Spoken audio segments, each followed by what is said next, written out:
Bien, para la Guerra del Pacífico, que es un conflicto que involucra a Perú, Chile y Bolivia, se desarrolla entre los años 1879 y 1883. ¿Cuáles serían las principales causas que motivaron dicho enfrentamiento? Por un lado, el afán expansionista chileno. Recordemos que fue en la época virreinal una capitanía simplemente, lo cual no lo dotaba en riquezas en comparación con el territorio peruano y con el territorio boliviano, que como recordamos también era conocido como el Alto Perú. Eso en parte era un proyecto, digamos, claramente pensado, preparado por largos años. No podemos olvidar, por ejemplo, la participación y cómo siempre los chilenos han estado involucrados en asuntos de política y de proyectos desarrollados en territorio peruano. Por ejemplo, estuvieron involucrados en la financiación de la campaña para las guerras de independencia, a cambio de favores y a cambio de beneficios en relación al puerto del Callao. Cuando se produjo la Confederación Perú-Boliviana, también estuvieron involucrados en las llamadas campañas o expediciones restauradoras.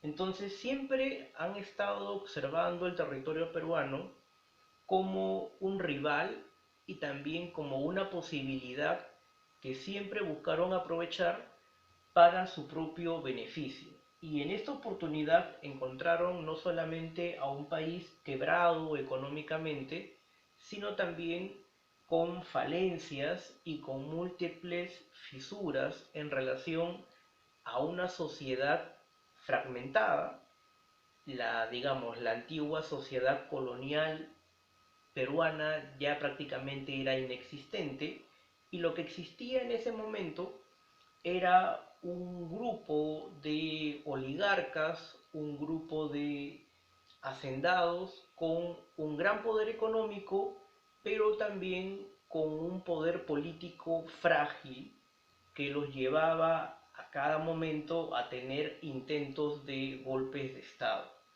Eso por un lado. Segundo, el interés de los consorcios ingleses para Inglaterra pagar durante muchos años los gastos del guano, si bien le trajo beneficios a largo plazo, para ellos siempre fue un gasto excesivo. Y para evitar justamente tener una vez más que gastar grandes sumas de dinero para la obtención del guano y del salitre, para sus intereses era mucho más lógico incentivar un conflicto en un territorio ajeno a ellos, siendo ellos los mayores beneficiados en esta guerra. Y al final así fue. Más allá de la derrota peruana y boliviana y del triunfo chileno, los que lograron los mejores beneficios antes, durante y después de la guerra fueron los consorcios ingleses, porque llegaron justamente en condiciones críticas para los países derrotados y para los países vencedores, y obtuvieron grandes beneficios. Tercero, la ambición chilena sobre los yacimientos de guano y salitre de Perú y Bolivia. En el caso de Perú, los yacimientos se encontraban plenamente protegidos por la nacionalización del salitre que ya había previsto Manuel Pardo y Lavalle, pero en el caso boliviano no era así. En el caso boliviano, Chile estaba explotando constantemente sobre territorio boliviano, y bajo acuerdos que ya habían alcanzado previamente, ellos estaban pues obteniendo un gran beneficio. Los bolivianos, que también, digamos, vivían una situación caótica y de constante anarquía política, no repararon en este recurso hasta que empezaron a ver que sus vecinos explotaban, ¿no?, en sus yacimientos y pagando pues un costo bastante irrisorio, por lo que intentarán imponerle un impuesto un impuesto de 10 centavos por quintal de salitre, y ello será tomado como pretexto por los chilenos para su declaratoria de guerra. Eh, un choque entre el naciente capitalismo norteamericano y el colonialismo inglés. Esto también será, digamos, ¿no?, motivo de observación para los norteamericanos, quienes intentarán mediar, pero estas mediaciones que se producen, digamos, en pleno conflicto, no son mediaciones gratuitas, buscan eh, obtener un beneficio. El beneficio del colonialismo inglés evidentemente estaba en el lado de el ofrecimiento de armas, en la logística que le brindó, por ejemplo, a los chilenos, y sus relaciones datan incluso desde mucho tiempo atrás, otorgándole armamento moderno a un costo pues bastante bajo para que pudieran sostener esta guerra. Y en el lado del capitalismo norteamericano, los ofrecimientos de intervención en territorio peruano venían con otra agenda, venían con la condición de convertirnos en un protectorado de los Estados Unidos. Entonces, esto también a nivel geopolítico implica, por un lado, este choque entre los intereses del colonialismo inglés, que con el correr de los años terminará perdiendo influencia y poder en Latinoamérica, frente al naciente capitalismo norteamericano, que son los que finalmente se quedarán, pues, digamos, inmersos en los asuntos latinoamericanos hasta el día de hoy. Entonces, estas serían las causas principales que motivaron al conflicto o al desarrollo de la llamada Guerra del Pacífico. ¿Cuáles son los pretextos utilizados por los chilenos para iniciar esta guerra? Por un lado, cuando Hilarión Daza impone este impuesto de los 10 centavos por quintal de salitre, que no representaba, digamos, un cobro excesivo, ni tampoco los perjudicaba en demasía a los chilenos, pero es utilizado como pretexto justamente para declararle la guerra al país, digamos, o uno de los países más débiles de la región, y de paso también arrastrar al Perú, ¿no?, en este conflicto.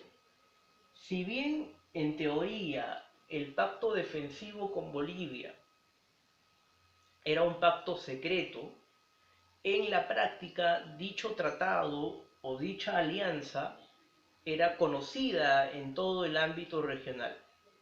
Entonces, en este sentido, con Bolivia el pretexto utilizado será el impuesto a los 10 centavos, ¿no?, instaurado por Hilarión Daza al gobierno chileno, a pesar de que ya había un contrato pues previo en relación a la explotación de dicho recurso.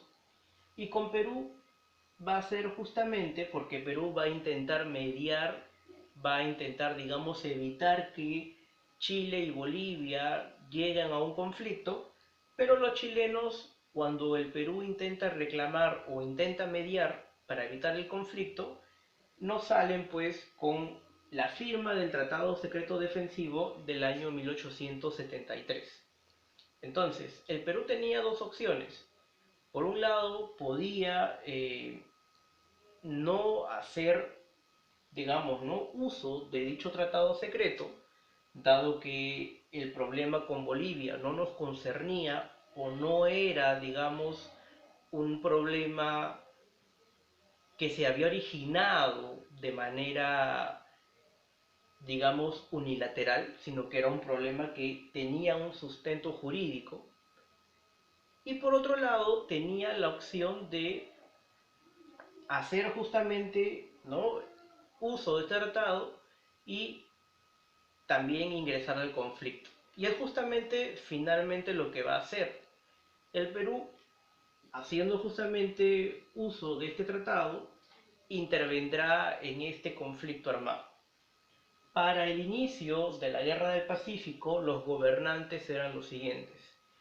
En el lado peruano va a ser Mariano Ignacio Prado, ya luego veremos que tras una serie de eventos vamos a tener gobiernos transitorios como el de Luis Lapuerta, vamos a tener gobiernos como el de Ventura García Calderón, el mismo gobierno de Nicolás de Piérola, el de Miguel Iglesias, el de Lizardo Montero, ¿no? Vamos a tener varios gobiernos en paralelo incluso, pero que finalmente unos más que otros serán reconocidos, otros serán destituidos al poco tiempo, ¿no? En el lado chileno es el gobierno de Aníbal Pinto y en el lado de Bolivia Hilarión Daza, quien también será removido del cargo en las situaciones, digamos, más,